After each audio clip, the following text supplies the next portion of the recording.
Tapi sekarang perpustakaan itu dijadikan sebagai tempat berkegiatan bagi masyarakat. Yang pertama di 2018 yaitu Perpustakaan Daerah Kabupaten Agam, dan setelah itu berturut-turut sampai 2023 melakukan kerjasama dengan sekolah-sekolah yang ada di Kabupaten Agam.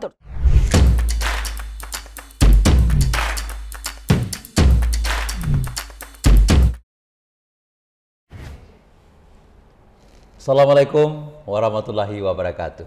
Waalaikumsalam. Senang sekali hari ini bisa berjumpa kembali di acara podcast kita dengan title Agam Bacarito. Sebuah program khusus dari Agam TV yang tentu saja sesuai dengan topiknya. Ini akan bercerita-cerita bercerita dengan narasumber yang ada, yang datang ke studio kita pada berbagai kesempatan. Sebelum kita berbincang-bincang, kita ingin coba dulu memberikan sebuah ilustrasi kepada seluruh Nusantara Agam, bahwasanya kita sama-sama dari kecil diajarkan 3 pelajaran yang utama, yakni menulis, membaca, dan berhitung. Gitu ya, Bu ya. Nah, kemudian seiring dengan perkembangan waktu dan dinamikanya, membaca ini dikemas demikian rupa menjadi tempat-tempat pusat-pusat perpustakaan. Itu yang disebut sebuah lembaga perpustakaan.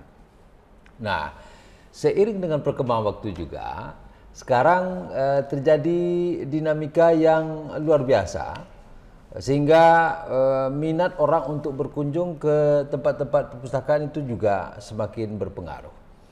Untuk itu mungkin barangkali perlu kita coba pilah-pilah persoalannya apa, kemudian apa yang mesti diatasi, sehingga tepat rasanya pada edisi kali ini kami hadirkan narasumbernya Ibu Kepala Dinas Arsip dan Pustaka, Ibu ya.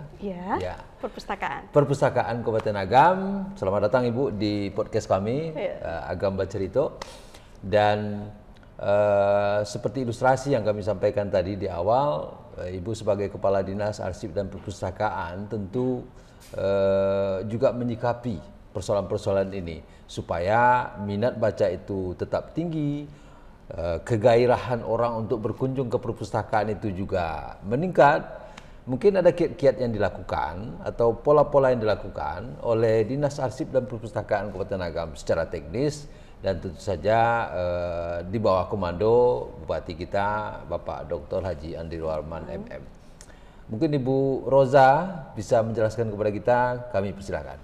Oke, pertama-tama terima kasih atas undangan dari Agam Bacarito ya, podcast Agam Bacarito. Untuk kami hadir di studio kali ini. Mungkin Assalamualaikum warahmatullahi wabarakatuh. Waalaikumsalam warahmatullahi wabarakatuh. Sesuai dengan yang dipaparkan oleh Pak Kadis tadi, bahwa saat ini ya, sesuai dengan perkembangan zaman, bahwa perpustakaan memang kurang diminati oleh masyarakat pada umumnya, anak-anak, mahasiswa juga ya. Ketika mereka butuh baru ke perpustakaan, jadi bukan menjadi kebiasaan. Jadi kami di Dinas Arsip dan Perpustakaan sejalan dengan program dari Perpustakaan Nasional ya Pak Kadis, kita melaksanakan program transformasi perpustakaan berbasis inklusi sosial, atau disingkat dengan kerennya yaitu TPBIS. Jadi saat ini perpustakaan tidak lagi sebagai hanya tempat membaca saja. Jadi perpustakaan itu kalau dulu mungkin hanya dianggap sebagai tempat membaca, gitu ya, buku yang bertumpuk-tumpuk, gitu. Tapi sekarang perpustakaan itu dijadikan sebagai tempat berkegiatan bagi masyarakat, baik dari anak-anak, remaja, mahasiswa, dan juga ibu-ibu dan bapak-bapak, gitu. Jadi seluruh lapisan masyarakat hadir di perpustakaan. Terutama di perpustakaan umum. Kita di Perpustakaan Umum Daerah Kabupaten Agam saat ini dari 2018 itu sudah melaksanakan program transformasi perpustakaan berbasis inklusi sosial tersebut. TPBIS tadi. Jadi kita berupaya dari 2018 kita ditunjuk sebagai lokasi program TPBIS nasional sampai di 2024 ini kita sudah 11 perpustakaan, yang ditunjuk oleh Perpustakaan Nasional sebagai pelaksana transformasi perpustakaan berbasis inklusi sosial. Yang pertama di 2018 yaitu Perpustakaan Daerah Kabupaten Agam, dan setelah itu berturut-turut sampai 2023 ada 10 perpustakaan nagari yang ditunjuk menjalankan program transformasi perpustakaan berbasis inklusi sosial. Dan di 2024 ini Perpustakaan Nasional dengan program transformasi perpustakaan berbasis inklusi sosial tersebut memberikan bantuan buku masing-masing 1000 buku, judul buku, dan sekaligus dengan rak bukunya, Pak Kadis. Juga. Gitu. Ada jadi buku, ada rak-raknya juga. Buka, ya. Jadi diupayakan kita menunjuk nagari dan TBM, Taman Bacaan Masyarakat yang aktif dalam kegiatan perpustakaan. Contoh, mereka melakukan pelatihan, mereka melakukan kegiatan-kegiatan untuk remaja, juga bintek-bintek terkait dengan peningkatan perekonomian masyarakat. Contoh, di Kabupaten Agam dari 11 yang sudah ditunjuk, perpustakaannya yaitu 10 nagari dan 1 perpustakaan daerah. Kita contohkan di Perpustakaan Nagari Lubuk Basung. Oh, yang terdekat sini. Iya, yang terdekat. Itu sudah melakukan kegiatan-kegiatan baik dari PAUD-nya, masyarakatnya, SD, SMP, dan juga mereka sudah melakukan pelatihan bahasa Inggris di situ, di perpustakaan. Ada tambahan ya. Jadi khusus untuk masyarakat di sekitar Lubuk Basung, dan juga di sekitar Manggopo. Jadi ada 2 yang aktif di Lubuk Basung, Manggopo dan Perpustakaan Lubuk Basung. Di Nagari Manggopo sendiri itu untuk kegiatan masyarakat pada umumnya mereka kita kan banyak sawit di sini, Bang. Oh iya. Pada perkebunan sawit. Perkebunan sawit. Mereka memanfaatkan lidi-lidi sawit itu untuk dijadikan tempat-tempat wadah buah, tempat makan, gitu ya. Dari lidi sawit itu mereka melakukan pelatihan kepada masyarakat sekitar Manggopo agar lidi sawit yang terbuang, yang biasanya kan dibuang aja, Bang. Saja. Jadi dimanfaatkan untuk membuat penempatan wadah-wadah tempat makan, tempat buah, tempat pokoknya sarana prasarana, tempat bunga gitu ya. Dan juga ada pelatihan beternak lele. Mereka bukan beternak lele aja, tapi mereka malah mengemas lele tersebut yang sudah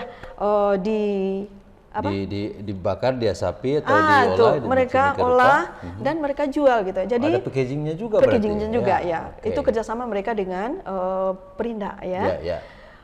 Jadi pelatihan-pelatihan tersebut mereka lakukan di perpustakaan dengan awalnya mereka membaca buku. Gitu. Jadi seperti itu. Dari membaca mereka tahu cara-caranya, praktekkan dan mereka hasilkan. Jadi tujuan dari transformasi perpustakaan berbasis inklusi sosial itu adalah untuk kesejahteraan masyarakat. Jadi itu dari hulu sampai hilir. Iya. Seperti itu ya. Itu kira-kira. Baik, menarik sekali. Jadi terjawab sebetulnya persoalan-persoalan kenapa orang kurang tertarik berkunjung ke perpustakaan. Nah, sekarang tadi Bu Kadis menyampaikan adanya kegiatan, terus menambah fasilitas-fasilitas sarana prasarana di perpustakaan utama ya tadi perpustakaan induk kita di sini di Dinas Arsip dan Perpustakaan disediakan juga tempat bermain ya, karena di samping membaca buku juga ada waktunya bermain. Dan kemudian Ibu Kadis juga tadi menyampaikan ke kita bersama bahwasanya tidak hanya di perpustakaan di pusat pemerintahan saja disediakan, bahkan di negara-negara juga ada 10 tadi kalau nggak salah. Yang TPBIS. TPBIS ya. Dan di situ masyarakat membaca buku untuk mencari tahu dari sisi keilmuannya untuk bercocok tanam misalnya, mengolah bahan-bahan yang ada, sehingga nanti apa yang ada di sekitar mereka bisa mereka olah dan bisa menjadi uang dan bernilai ekonomi bagi masyarakatnya. Jadi terbuka sedikit pikiran kita, ternyata perpustakaan itu tidak hanya sekedar menyediakan buku saja lalu orang datang baca buku pulang, selesai itu. Atau kadang-kadang mungkin menjadikan buku sebagai mencari referensi gitu ya. Tapi tidak, ini ada nilai-nilai lebih yang dimanfaatkan. Kemudian yang menarik juga tentang perpustakaan nagari tadi disampaikan oleh Bu Kadis, ada supportingnya juga diberikan, buku dan juga arak-araknya gitu ya. Nah, tadi kan baru disebutkan 10 nagari. Jika setelah mendengar apa yang kita jelaskan di podcast ini, ternyata banyak nagari-nagari juga berminat untuk menjadikan tempatnya sebagai tempat bacaan tadi, mungkin bisa ditambahkan penjelasannya Bu Kadis, apa yang mesti mereka lakukan?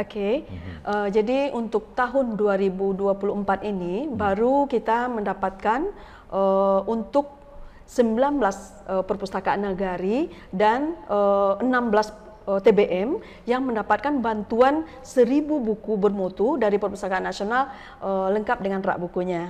Jadi di Agustus dan September itu penyaluran rak dan buku tersebut. Jadi harapan kita di 2025 nanti kita berharap ke 92 nagari yang ada di Agam, dan TBM-TBM yang ada juga kita usulkan untuk mendapatkan bantuan buku tersebut dengan syarat harus ada pengelola perpustakaan nagari, di-SK-kan oleh wali nagari, dan juga ada lokasi atau tempat perpustakaan tersebut, ruang yang disediakan oleh nagari, dan ada kegiatan di situ, di samping adanya anggota perpustakaan yang aktif untuk hadir di perpustakaan. Jadi harus ada modal dulu, maksudnya ada ruangannya dulu, petugasnya di-SK-kan oleh, itu syarat utama. Jadi Perpustakaan Nasional dengan adanya nagari memenuhi 3 syarat tersebut, nanti akan diseleksi mana-mana nagari yang nantinya dari 92 nagari yang 19 sudah akan ditambah menjadi minimal 25 nagari lagi 2025 kita usulkan. Menarik sekali karena persyaratannya ternyata tidak rumit-rumit juga ya. Tidak, memang. Nah, apabila sudah disediakan tempatnya, ada petugasnya, ditetapkan dengan keputusan wali nagari atau surat tugas wali nagari, ini ternyata sudah bisa menjadi sebagai sebuah tempat perpustakaan. Soal buku dan rak nanti disupport oleh Perpustakaan Nasional. Terkait dengan perpustakaan nagari, kita Perpustakaan Nasional sudah ada perjanjian kerjasama antara Kementerian Desa dengan Perpustakaan Nasional. Itu untuk peningkatan literasi masyarakat desa. Salah satu upayanya adalah melengkapi perpustakaan nagari dengan buku-buku yang bermutu sesuai dengan kebutuhan nagari tersebut. Mereka boleh mengusulkan judul bukunya. Nah, kita juga melihat Ibu, di samping fasilitas supporting dan sebagainya yang diberikan tadi, ada juga kami melihat mobil-mobil perpustakaan. Dan kemudian ada juga pustaka-pustaka sekolah. Nah, pertanyaannya adalah, apakah mobil-mobil perpustakaan ini yang perpustakaan keliling, saya pikir ini pasti keliling-keliling, kemana saja tujuannya dan di mana masyarakat bisa menemuinya. Kemudian perpustakaan sekolah itu apa ada relevansinya dengan kita? Mungkin bisa ditambahkan penjelasannya. Ya, terkait dengan program sosialisasi peningkatan minat baca di perpustakaan daerah, itu salah satunya adalah kita melakukan kerjasama dengan sekolah-sekolah yang ada di Kabupaten Agam, terutama SD dan SMP. Sekolah juga bersama ya. Dan kita meminta kehadiran mereka untuk berkunjung di perpustakaan daerah. Jadi sebelumnya kan kita sudah ada DAK untuk gedung perpustakaan. Jadi tahun 2024 ini kita mengajukan lagi DAK untuk perabot dan TIK. Jadi karena sebelumnya masih kosong kan, Pak Kadis ya. Dengan adanya DAK untuk perabot dan TIK di tahun 2024 ini kita sudah lengkapi sarana prasarana perpustakaan daerah dengan perabot dan TIK-nya. Jadi untuk sekolah-sekolah yang ada di sekitaran Lubuk Basung maupun di Kabupaten Agam, kita ada program ini untuk perpustakaan sekolah yang ada di sekitaran Lubuk Basung, kita mengundang mereka untuk nonton bareng. Kita ada audiovisual dengan bantuan DAK Perpusnas, dan juga kita tahun akhir 2022 kemarin dapat bantuan satu lagi mobil perpustakaan keliling. Jadi bagi perpustakaan yang jauh dari perpustakaan umum daerah Kabupaten Agam, contohnya di Agam Barat ya, betul, Agam Timur ya, yang jauh dari sekitaran Lubuk Basung, kita akan kunjungi mereka dengan perpustakaan keliling. Jadi kita berkegiatan di sekolah mereka. Sebelumnya sekolah tersebut mengajukan agar kami dikunjungi, gitu. Karena banyaknya sekolah-sekolah yang harus kita kunjungi, tentu kita mengatur dengan adanya permintaan dari sekolah lebih dulu, baru kita turun ke lapangan. Takutnya ketika kita berkunjung, mereka sedang ada kegiatan, sedang ada ujian, tapi dengan surat dari sekolah-sekolah, baru kita kunjungi mereka untuk mengadakan sosialisasi peningkatan minat baca di sekolah tersebut. Oke. Menarik sekali apa yang Ibu sampaikan. Nah, tadi Ibu juga berulang kali mengatakan bahwasanya buku-buku rak dan yang diberikan kepada perpustakaan di nagari-nagari tersebut itu disupport oleh pemerintah pusat. Ini juga mungkin barangkali bisa dikasih bocorannya, kiat-kiatnya, sehingga ini juga mungkin barangkali salah satu cara mensiasati soal kesulitan mungkin barangkali pembiayaan yang harus dibebankan oleh kepada daerah, maka menggandeng tangan-tangan pemerintah pusat menjadi sebuah pilihan juga. Nah, itu tentu saja tidak gampang, ada kiat-kiat tersendiri yang dilakukan. Mungkin bisa juga disampaikan oleh Ibu Kadis kepada kita bersama. Silakan. Kita sangat bangga dengan Bapak Bupati kita ya, Bapak Andri Warman. Beliau sangat konsen dengan peningkatan SDM. Ya, betul, salah satu program prioritasnya. Program prioritasnya. Jadi beliau ketika kami mengajukan nota dinas untuk ke pusat misalnya, ada urusan DAK, beliau pasti mendampingi kami. Beliau yang maju duluan, gitu. Jadi ini pasti ada besar pengaruhnya. Jadi ketika kami, Bu Kadis mau ke pusat ya, ngurus ini ya, beliau duluan, gitu. Jadi perhatian beliau untuk peningkatan SDM di Kabupaten Agam dan juga untuk menggait ya untuk DAK dari dana dari pusat sangat sekali. Jadi walaupun di Jakarta mungkin beliau sangat sibuk sekali, tapi untuk menemani kami menemui pimpinan Perpustakaan Nasional ya selalu mendampingi. Apapun kesibukan beliau pasti sempat untuk hadir, minimal Batakmu dulu gitu. Harus itu.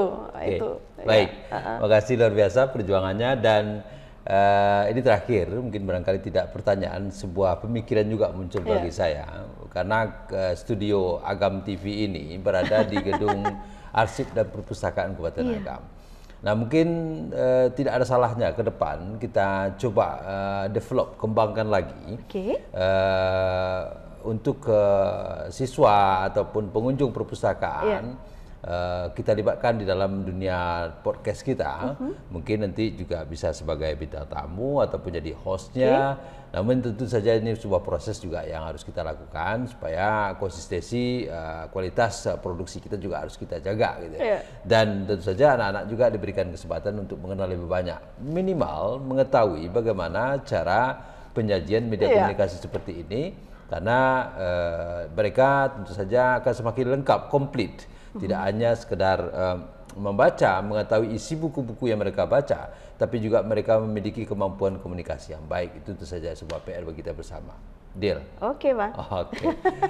Itu mungkin saja barangkali. Terima kasih Bu Kadis kebersamaannya di dalam Agam Bacarito kali ini. Sebuah acara yang dikemas di Agam TV dalam bentuk podcast. Dan kita jumpa lagi di lain kesempatan. Mohon maaf atas segala kekurangan. Mudah-mudahan ada manfaatnya diskusi kita pada kesempatan kali ini. Kami akhiri dengan wabillahi taufiq hidayah. Assalamualaikum warahmatullahi wabarakatuh. See you and bye.